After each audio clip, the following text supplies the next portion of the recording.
მოგესალმებით. ოდესმე გიფიქრიათ, რა იმალება ჩვენი რეალობის, აი ამ ხილული სამყაროს ფარდის მიღმა. დღეს ჩვენ ერთად ჩავკვინთავთ ერთ-ერთ ყველაზე იდუმალ და მისტიკურ ტექსტში. 1908 წელს გამოქვეყნებულ წიგნში, რომელიც ამტკიცებს, რომ სამყაროს მართვის საიდუმლოებების გასაღებს ფლობს. ერთი შეხედვით, ეს კითხვა ალბათ ფანტასტიკის სფეროდან გონიათ, არა?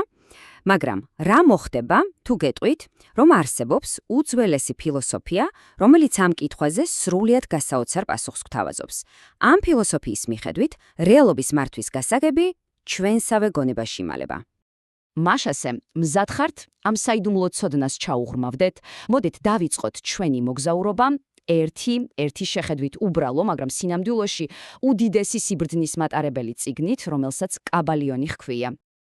ეს წიგნი პირველად 1908 წელს გამოჩნდა და მისი ავტორი დღემდე საიდუმლოებითაა მოცული. ფსევდონიმი სამი ინიციატი მალავს ნამდვილ ავტორს, თუმცა მკვლევრების უმეტესობა ფიქრობს, რომ მის უკან უილიამ უოკერ ეტკინსონი დგას, ახალი აზროვნების მოძრაობის ერთ-ერთი პიონერი. თავად სიტყვა კაბალიონიც კი უკვე თავისთავად მისტიკაა. ეს არა უბრალოდ სახელი, ეს არის ერთგვარი კოდი, რომელიც მიანიშნებს დაფარულ ეზოთერულ ცოდნაზე. ეს არის სიბრძნე, რომელიც საუკუნეების მანძილზე ზეპირად, მხოლოდ რჩეულთა ვიწრო წრეში, მასწავლებლიდან მოსწავლეს გადაეცემოდა. კარგი, მაგრამ რა იმალება ამ საიდუმლოების მიღმა? რა არის ის ფუნდამენტური ცოდნა, რომელსაც ეს წიგნი გვთავაზობს? მოკლედ რომ ვთქვათ, კაბალიონის გულში დევს სამყაროს მართველი უნივერსალური კანონები. ერთგვარი კოსმოსური კოდი, რომლითაც ყველაფერი იმართება.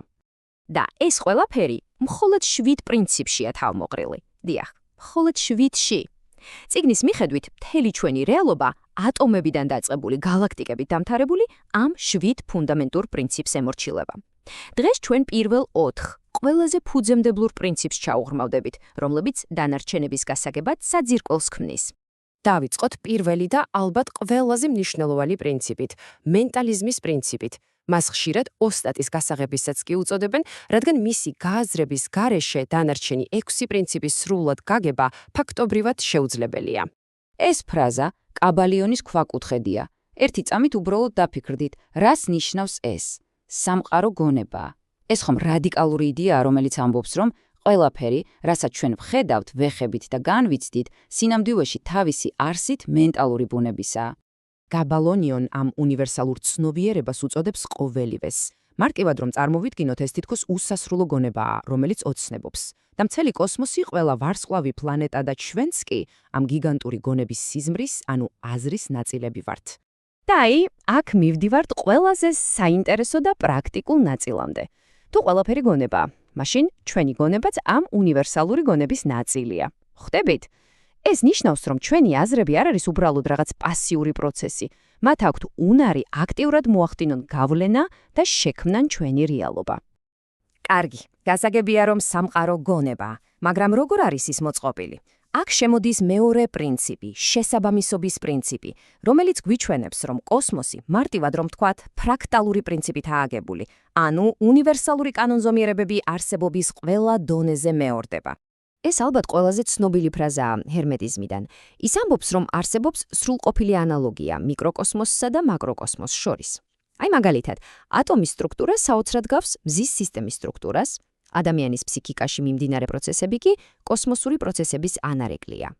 ანუ, რას ნიშნავს ეს? რომ ერთი და იგივე კანონები მოქმედებს ყველგან. ფიზიკურ სამყაროშიც, ჩვენს აზრებსა და ემოციებშიც და სულიერ სამყაროშიც. უბრალოდ ისინი სხვადასხვანაირად ვლინდება.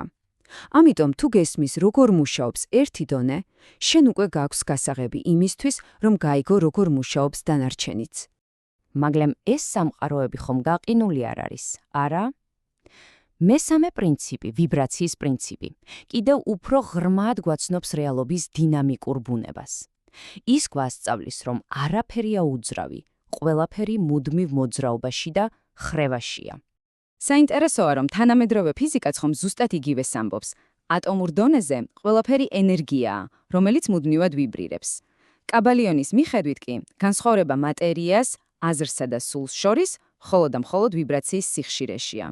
ყველაზე საინტერესო შედეგი კი ისაა, რომ ეს პრინციპი აერთიანებს თითქოს და სრულიად განსხვავებულ ცნებებს. ანუ გამოდის, რომ მატერია და სული სულაც არ არის ორი სხვადასხვა რამ. ისინი ერთი და იმავე ენერგიის ორი უკიდურესი გამოვლინებაა, რომლებიც უბრალოდ განსხვავებული სიხშირით ვიბრირებენ. და ბოლოს, ამ განხილვისთვის მივადექით მეოთხე პრინციპს, პოლარობის პრინციპს. ეს არის იდეა, რომელიც ჩვენს შავ-თეთრ წარმოდგენას სამყაროზე და საპირისპირო ცნებებზე სრულიად თავდაღირა აყენებს. ეს პრინციპი ამბობს, რომ ყველაფერს, რაც არსებობს, აქვს თავისი საპირისპირო, მაგრამ და აი აქ არის მთავარი იდეა, ეს საპირისპიროები სინამდვილეში არ არიან ერთმანეთისგან დამოუკიდებელი, ისინი ერთი მთლიანობაა. აი დაფიქრდით. სად მთავრდება სიცხე და იწყება სიცივე? სად გადის ზღვარი სიყვარულსა და სიძულვილს შორის? კაბალიონი გვეუბნება, რომ ასეთი მკვეთრი ზღვარი არ არსებობს. ეს უბრალოდ ერთი და იგივე შკალის ან თერმომეტრის ორი ბოლოა. სიძულვილი კი არ არის სიყვარულის არარსებობა, არამედ სიყვარულის ენერგიის დაბალი ვიბრაციაა. და აი, ყველაზე საკვანძო მომენტი.